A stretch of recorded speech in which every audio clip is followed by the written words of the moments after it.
Hey guys, welcome to Travel Tuesdays. Today I have Danielle. If she looks familiar, that is because she is the twin of Lauren, who did my Rouen video with me. And we're going to be doing a lot of cool spots in Japan with her. And today in particular is really cool animal locations. Introduce thyself. Hi, I'm Danielle. I just got back from 5 years living and working in Japan. And when I wasn't working, I pretty much spent every spare second and every spare dollar I had, or spare yen, traveling all over Japan. So I'm happy to be here to share some off the beaten track, maybe not so popular in the tourist books, but still really great places to visit in Japan. Yes, so you'll get lots of fun spots out of her. We'll have a few videos, and our first stop, the Bird Cafe, which I really have to go to because I would just touch literally everything. Right, so this cafe is actually right in Tokyo, so it's it's in the same neighborhood as Asakusa, which is very famous for, there's a very famous gate with a giant red lantern that if you Google pictures of Tokyo, it's one of the top tourist spots in Tokyo, and it's actually really close to this very famous temple in Asakusa, but it's a little bit off of that street into a shopping area, and there's this little sign you'll see, and it says Bird and Owl Cafe, and you go down these steps into the basement, and yeah, they've got all these wonderful birds. So obviously they'll put you in a rain poncho, so you don't have to worry about any bird accidents, which, you know, it happens. They're animals, but yeah. So you walk into the room, and you can just relive your Disney princess fantasies. Just the birds will just hop right on you right away. They're not shy. So is this like an adoption one, like they do with the cat cafes, or is this strictly the birds live here forever? The birds, I believe the birds live there forever. You do pay a entry fee per hour. I'd have to double check exactly how expensive it is, but it wasn't too bad. So you walk in, and I think you can pet. Well, these are all the ones in the previous picture, and this picture are all lovebirds. So yeah, this is really great for taking selfies because the birds will come and just land right on your head, and they'll land right on your shoulders. And actually, on the poncho that I was wearing, there was a pocket in the front, and then the bird, I think it must have thought there was treats in there or something because it kept burying down in my poncho, and I was like, oh, this is great. But yeah, no, it's that's a cat. That's a cat. Cat, not a bird. Yeah. Okay, there'll be more birds later. Yes, there's some owl photos. Just spoiler alert, there's owls in this cafe as well.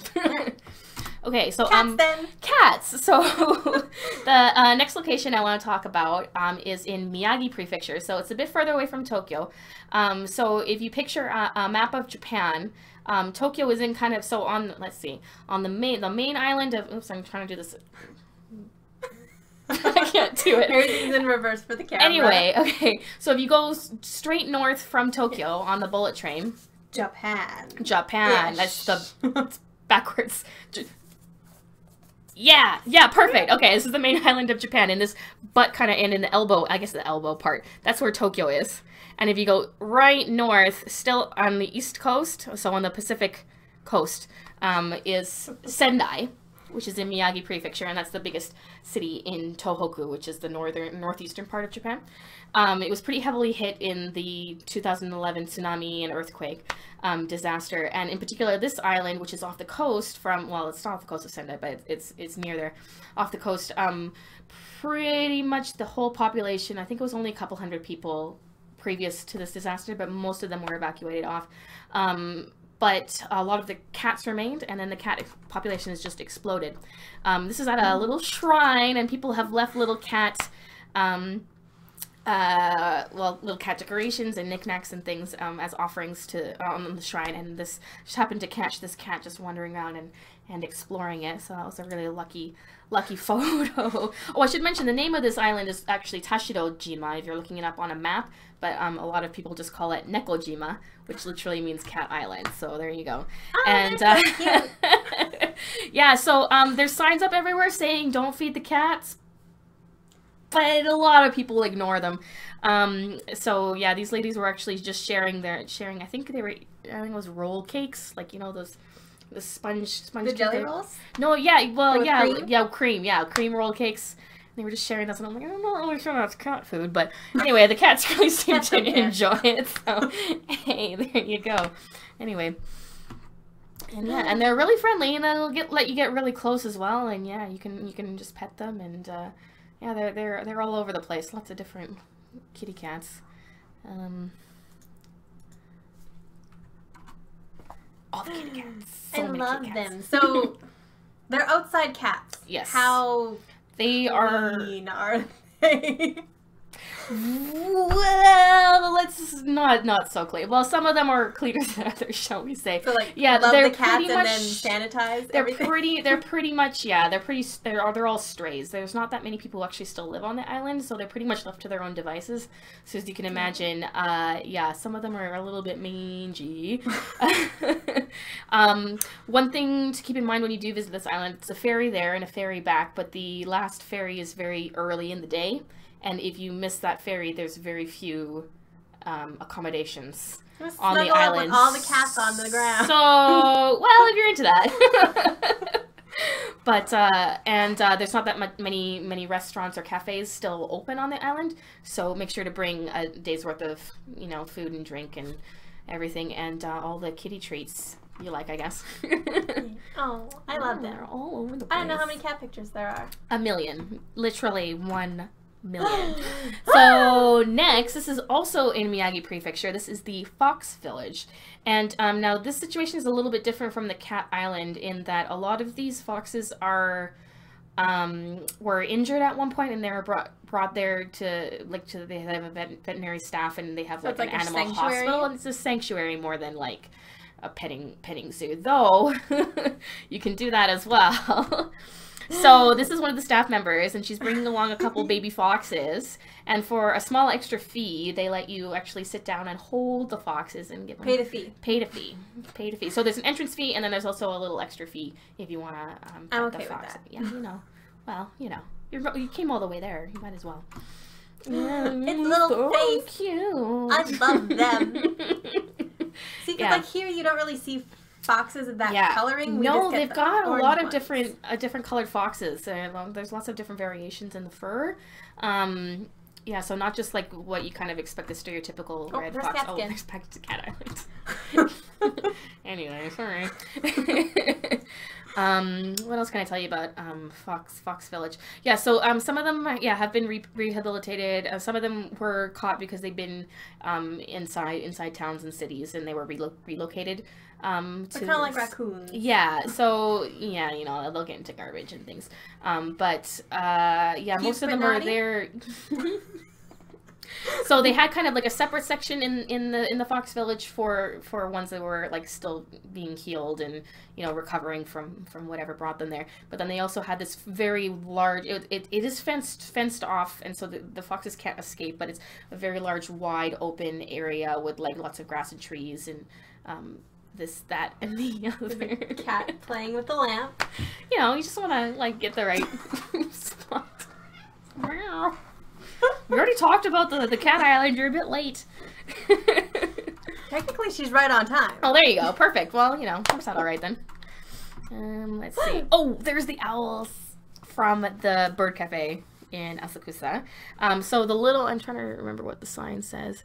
That's really great. So the sign, the what it says here. So the Asakusa shop, because I guess they have more than one Bird Cafe, but this is the receptionist for a particular shop, is what that says. That's adorable. Yep. So there you go. And I don't know if it has this name on or anything. I'm just gonna get right up in here.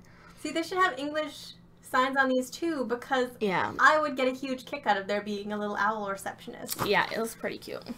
Oops. Don't worry about that. Oh, there's some. So not just owls and not just lovebirds, but there's also some. I'm not 100% sure. It's some kind of toucan, I'm gonna assume. It does look pretty toucan-y. Yeah, they kind of just were, hanging out, observing things from above. They didn't really land on us. So, I'm not really sure how that would go down if it landed like, ha ha! Might be a little bit dangerous, but who knows. So basically, if you're a birder and don't so much care about the wildness of the birds, this would be a good place to go. Yeah, their birds were pretty tame. So, you know, the owls, not so much. There was definitely one owl. Actually, I think we have a photo of him. Yeah, him. So, yeah. But I don't know if you can see on the bottom there, he's got, like, he's got some talons going there. And, yeah, owls are pointy. Yeah, so this particular owl, the sign in the background is you know, saying basically, don't touch with your hands, like, because he'll go for you, but you know, you can observe from afar. Yeah, he looks very nice, but you know, can be a little bit grumpy, I guess. But anyway, just look from afar. Nice pictures. There's more little parrots. So cute. I don't really, you know, just lots of cute pictures. That's all I really can say.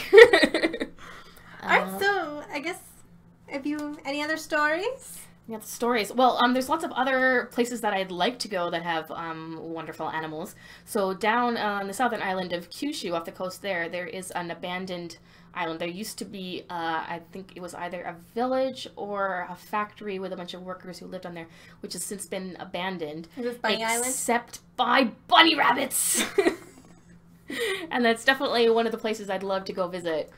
So I've heard many things about that one as well. I see like the videos where people have like the rabbit feed and they just lay down and like sprinkle it, and then there's like a billion bunnies. Yeah, I feel like that might be a horror movie for me personally, but you know, just can't help but, you know, think that they might attack, you know. Bunny rabbits can be very vicious sometimes. To be fair, bunny rabbits attacked Napoleon and won. I feel like I might have missed that in history class. Well, because they wanted to do, like, a hunt, and so they're like, well, we'll just go round up these bunnies, except they were, like, tame bunnies used to going to people for food, so then they literally just all, like, ran at him, and they're like, love us and feed us, and he's like, no. Gotcha. To say, missed that lesson in my history class, but... oh, here's a fun Japanese fact for you, a Japanese language fact.